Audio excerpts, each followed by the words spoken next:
Welcome to SocialEyes. Good to see you guys at Karee hanging out with us on the Big Black Couch. We are on chapter number 32, and it's called The Magic of Giving. At least it's not the end of magic. So before we get into this chapter, what did you think about the last chapter? I like the thing where they pull it on both sides. The little crackers. So did you know that those crackers are those little almost candy shaped things that we put on our tree? That when you pull the little strip on the inside, they pop. Boom! Those before No, they were... you pull on both sides. Pull on both sides and it makes a little explosion. That explosion used to be an for the truth pixie, the pixies used to be the bombs that would blow people's heads off. But now she scaled it down and you just make a little bang. Those crackers now, they just make a bang and they have the present inside. Yeah. They used to be Hulip that would blow up heads. So, good thing that it's not Hulip anymore and it's just the crackers. We put those crackers on our Christmas tree sometimes so that we can open them on Christmas Day. So, we are on the magic of giving. Ready?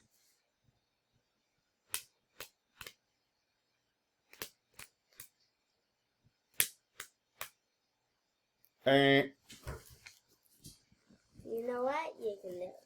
Thank you. So generous. It takes some people a long time to work out exactly what they are here for. In Nicholas's case, it took him another 40 years. He was now 62 years old. He had not only kept his beard, as the truth pixie suggested, but he had been a leader of the elf council for a very long time. In that time, he had persevered and expanded happiness in Elfhelm.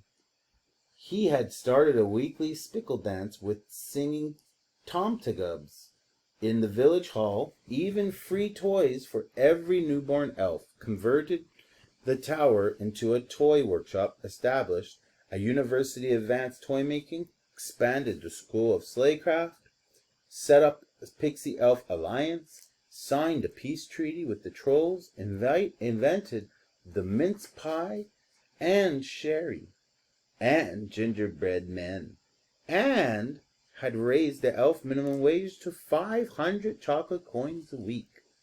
But he still felt he needed to do more. He knew he needed to do more because he was still getting older by the day. Most elves, with the exception of Father Topol and a few others, had stopped aging at around 40, and it was getting a bit silly. He was taking so long to find his purpose. He loved helping the elves, but it was time to help people. That part of him still belonged to the people he had left behind in their world. One that was too often full of loss and pain and sadness. He could sense them. He could lie awake in bed at night and hear their voices in his head. He could feel the whole world in there, the good and the bad, the naughty and the nice.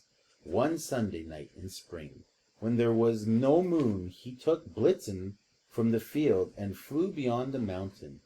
There was no better feeling than flying through the sky on the back of a reindeer. Even after a lifetime of doing so, Nicholas, who was now so comfortable with the name Father Christmas, he called himself Father Christmas, loved the magical feeling of zooming through the sky. They kept flying right across Finland, across the forest where he last saw his father searching for him, the way he always searched for him whenever he flew. It was foolish. His father had died long ago, but it was an old habit. They flew into the southern Denmark, over towns and cities, over the small fishing port of Helsinki, where trawlers and other boats waited for their fishermen who would take them out onto the rough seas again. Father Christmas desperately wanted to speak to one of his own kind, but he had long vowed to the elves that he would keep their secret. He knew they were right. Humans probably still couldn't be trusted to know about elves and their magic. But that was only because humans' lives could be so hard. On and on they flew over kingdom of Hanover, the Netherlands, and France. The lands below were all dark, but with brief bursts of light from all the fires and the gas street lamps that glimmered in the cities below. As Father Christmas finally asked Blitzen to head home, he thought all of human life, and certainly the life he remembered, was like this landscape, dark with occasional bursts of light. As he flew back north under the moonless sky, he realized that although he might not have been able to live with the humans again, the question still bothered him. How could he make their lives better, happier? The following day he asked that very same question in the meeting of the Elf Council. He needed to find a way to spread as much happiness as possible, he announced. Father Vidal arrived a bit late, clutching a stack of presents. "Happy birthday, Father Vidal," said Father Christmas. They all sang happy birthday. When Father Vidal was seated, he turned and smiled at his good friend, Father Christmas, and wished he could turn back time and change that day he had put him in prison. "But everyone is happy," said Mother Noosh, who was now a successful journalist as the Daily Snow's chief reindeer correspondent. "Everyone here is happy," corrected Father Christmas. "But I want to spread that happiness beyond the mountains." There was a collective gasp from everyone who was there, which wasn't many, as the cake was eating competition going on downstairs in the village hall. "Beyond the mountain—" "Don't do that, Karee," asked Father Topo. "But it's too dangerous. Everything is perfect. If we let all the humans know we are here, it would be chaos. No offense, Father Christmas." Father Christmas nodded thoughtfully and scratched his beard, which was now all as white as Father Topo's whiskers. Father Topo always had a point, and this was no exception. "I agree, Father Topo, I agree. But what if we did something that gave just a little bit of magic? Something that could brighten their lives." "But what?" asked Father Vidal, who was opening a birthday present, a cuddly toy reindeer. He squealed with joy. It looked just like Blitzen. "Thank you, Father Christmas." "A pleasure," said Father Christmas. And Father Christmas watched that joy on Father Vidal's face and thought, as often he did, about the magic of giving. He thought of the day he had been given the sledge and the time, a few years later, when he had been given the turnip doll. Even though a sleigh is significantly better than a turnip, the feeling of receiving both had been the same. The truth pixie had been right. Giving was what he was good at. And then that night, at around midnight, it came to him. It was the biggest and craziest idea he had ever had in his life. The idea would involve a lot of things. First of all, a lot of hard work. But elves loved work. If it was fun, so he would make sure it was fun. It had to be fun, because if they weren't having fun, then it would go badly wrong. He would convert the tower from merely being a toy workshop to being the greatest toy workshop imaginable. The plan would be also involve reindeer. Yes, all of the reindeer would be needed indeed. He would need Blitzen to lead the way, because no one was as good in the air as Blitzen. He was not only strong and quick, but also had determination. He would never leave a journey half finished, just as Nicholas would never leave a mountain half climbed. As well as Blitzen, he would need Donner at the front to help navigation. Or maybe that new reindeer Mother Noosh found wandering the wooded hills. The one with the strange red nose.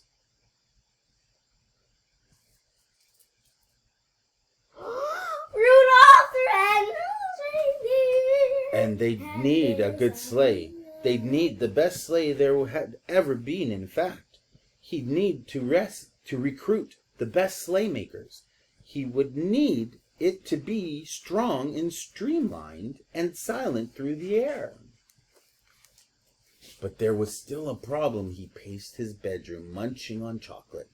He looked out of his window past Blitzen and the other 8 reindeer, asleep in the dark, over to the village hall. He looked at the new clock face. 15 minutes had gone by since he'd first had the idea. Time moved so quickly. He needed to do something about that, about time. How could he travel to every child in the world in a single night? It was impossible. But Father Topel's words from long ago came back to him. An impossibility is just a possibility you don't understand. He looked to the sky and saw a comet's fiery trail as it made its path between the stars before fading away into the night like a dream. A shooting star, he had said to himself, remembering the one he had seen with Mika all those years ago. I do believe in magic, Mika, Mika said.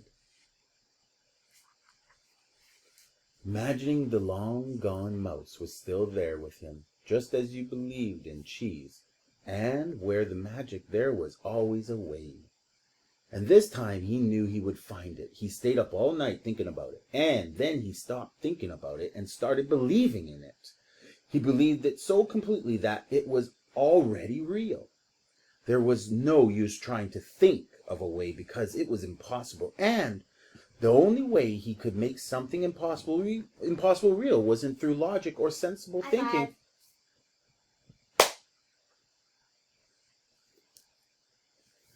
No, it was to believe. You could be done. Think. Believe was a method. You could stop time and expand chimneys. Even travel in the world in a single night. The right magic and belief was inside you. And it was going to happen at Christmas. At the moment he knew, he felt a warm glow. It started in his tummy and spread through the whole body. It was the feeling for one moment when you find out who you really are. And who know and who you know you will be. And then finding himself that stopped growing old right there. And the way you stop to reach a destination after a long journey, after reaching the last page of the book, then when the story is complete, and that stays away forever. And he knew that he, a man called Christmas, who really still felt as young as elder, a 62-year-old boy called Christmas, wouldn't age another day. He picked up his father's old red hat, placed it onto his face, and was sure he could smell the scent of pines from the old forest that his built when his father had spent every day chopping down so many trees. He had put the hat on his head, and then he heard the distant sound of voices coming from the village hall. Of course, it was the Monday dance night. He opened his window wide and saw hundreds of happy elves walking back to her home. He felt like a joyous spirit inside himself. He went out the window and shouted as loud, "Merry Christmas to all and all a good night." Everyone looked at him, and without a question, "Merry Christmas!" And everyone, including Father Christmas, laughed. "Oh, oh, oh!" Oh, oh, oh. He looked and closed the window and finished his chocolate and went to bed.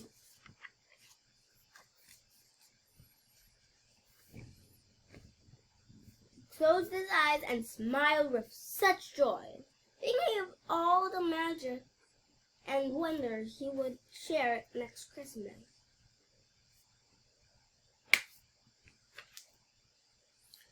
Bake cake like a pixie. Here's the daily snow. every elf's favorite newspaper for 2 chocolate coins. Father Christmas, notice Christmas has 2 S's. Christmas's big gamble. After months of intense preparation, Father Christmas reported today at the tower workshop that plans were going well. Toy workshop. At the toy workshop, why did I say tower? At the toy workshop, that plans were going well. Everything is on track, he told the Daily Snow's political correspondent, Mother Jingle. We had a little crisis earlier in that month with missing jigsaw pieces, but that has been resolved.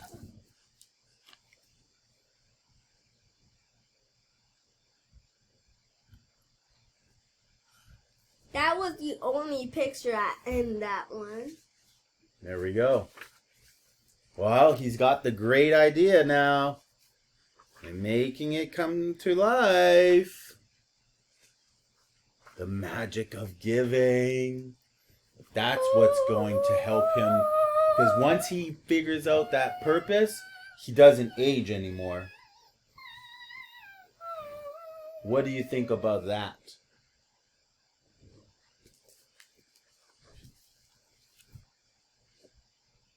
I don't know what to say. Well, he's going to be It's 60, so much, I don't know what to say. 60-something years old. We will see you guys in the next chapter. Oh.